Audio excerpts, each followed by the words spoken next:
तो भाई साहब तुम्हें अपने फोन के साथ कीबोर्ड एंड माउस को साइमल्टेनियसली यूज करना है। उसी के साथ तुम उस फोन की डिस्प्ले को एक बड़े स्क्रीन में देखना भी चाहते हो, जैसे कि टीवी या फिर मॉनिटर। बेसिकली तुम अपने फोन से डिस्प्ले आउट भी चाहते हो। तो ये सब कुछ एक साथ कैसे पॉसिबल होगा? एक्चुअली में पॉसिबल है। इस तरह के कुछ यूएसबी हब्स आते हैं जिसमें तुम्हें 3.0 पोर्ट भी मिल जाती है यूएसबी की, साथ ही साथ HDMI पोर्ट वो भी मिल जाती है। और उसके साथ तुम साइमल्टेनियसली अपने डिवाइस को, अपने फोन को चार्ज भी कर सकते हो through out this USB-C port. तुम अगर वायर्ड कीबोर्ड माउस यूज करना चाहते हो तो सिंपली इन USB पोर्ट्स के साथ अपने वायर्ड कीबोर्ड एंड माउस को कनेक्ट कर दो और बस तुम्हारा काम इजीली बन जाएगा। बस, और कुछ नहीं है। इस वीडियो के लिए भी इतना ही। बाय।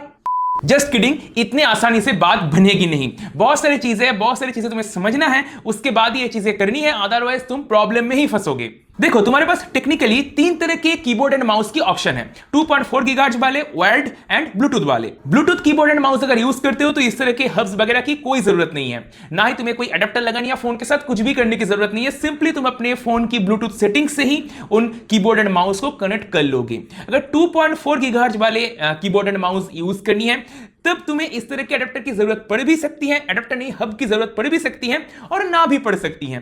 कब जरूरत पड़ेगी? मान लो कीबोर्ड एंड माउस 2 अलग अलग ब्रांड्स के हैं, दोनों का अलग अलग रिसीवर है। तब तुम्हें क्या करना है, दोनों रिसीवर्स को ही तुम्हारे फोन के साथ कनेक्ट करना पड़ेगा। 2.4 गीगाहर्ट्ज की बात कर रहा हूं, तभी तो तुम उस कीबोर्ड एंड माउस को यूज कर पाओगे।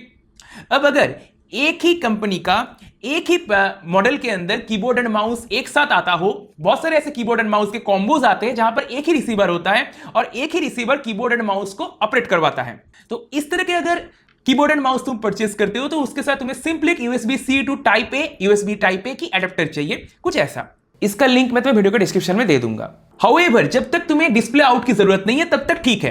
अगर डिस्प्ले आउट चाहिए तब तुम्हें इस तरह के USB हब्स के अलावा कोई ऑप्शन बचता ही नहीं। USB हब कहो, एडेप्टर कहो, जो भी कहना चाहो कह सकते हो।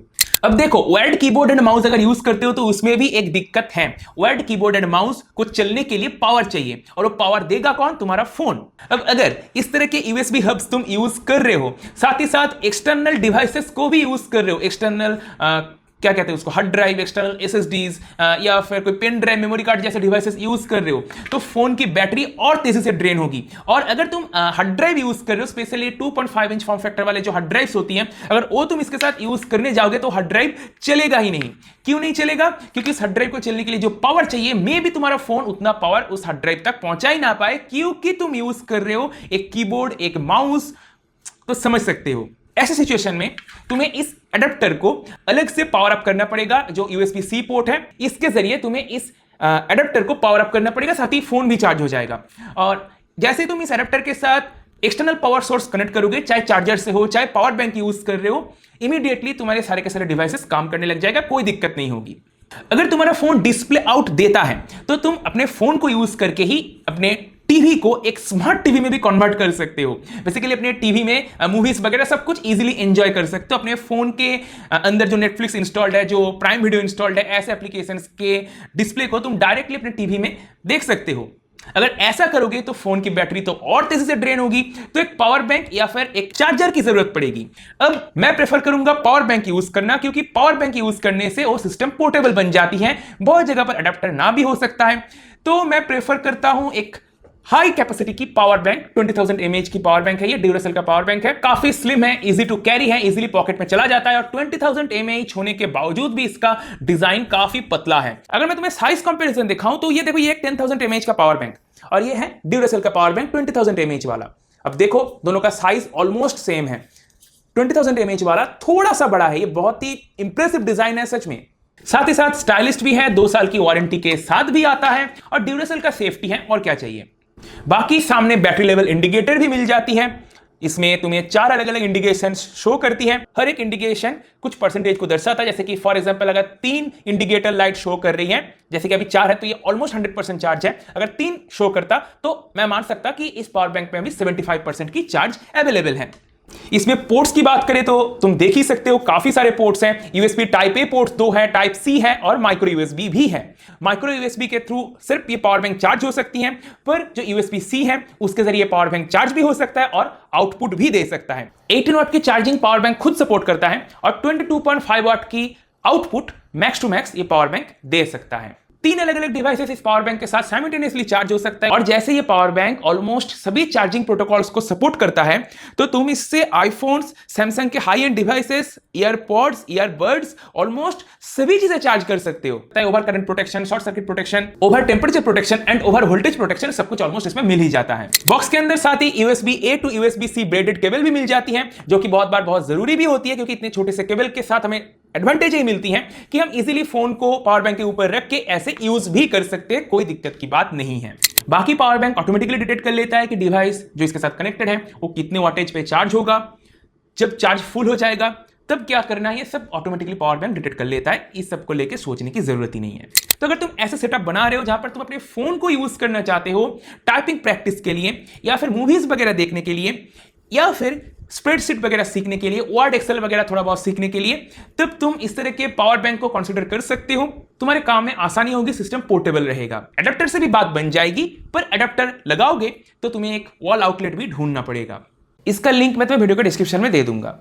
एनीवे, जैसे कि ये हब HDMI आउट दे सकता है, मतलब डिस्प्ले आउट दे सकता है, और मेरा जो फोन है वो भी डिस्प्ले आउट को सपोर्ट करता है। मेरे पास सैमसंग की Galaxy S21 है, तो दोनों ही डिवाइसेस यहां पर कंपेटेबल है, तो कोई दिक्कत की बात नहीं है।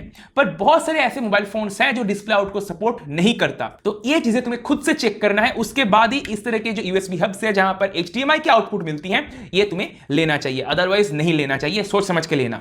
बेसिकली जो फोन है मेरा S21 या फिर सैमसंग की जो फ्लैगशिप डिवाइसेस हैं, सभी में सैमसंग डेस्क करके एक टूल मिलता है, एक एप्लीकेशन मिलता है, जिसके जरिए अगर मैं फोन को किसी डिस्प्ले के साथ कनेक्ट कर देता हूं तो बिल्कुल डेस्कटॉप लेवल की एक्सपीरियंस मिलती है। यूजर एक्सपीरियंस बिल्कुल सीमलेस हो जाती है और बिल्कुल डेस्कटॉप की तरह लगता है सब कुछ, कि मैं कंप्यूटर में बैठा हुआ हूं और अपने फोन से ही बिल्कुल सब कुछ ऑपरेट कर रहा हूं। बहुत अमेजिंग सा एक्सपीरियंस होती है सैमसंग डेस्क के साथ। अब हर ब्रांड इस तरह की फैसिलिटीज ऑफर नहीं करता, तो ये भी तुम्हें एक बार चेक कर लेना है।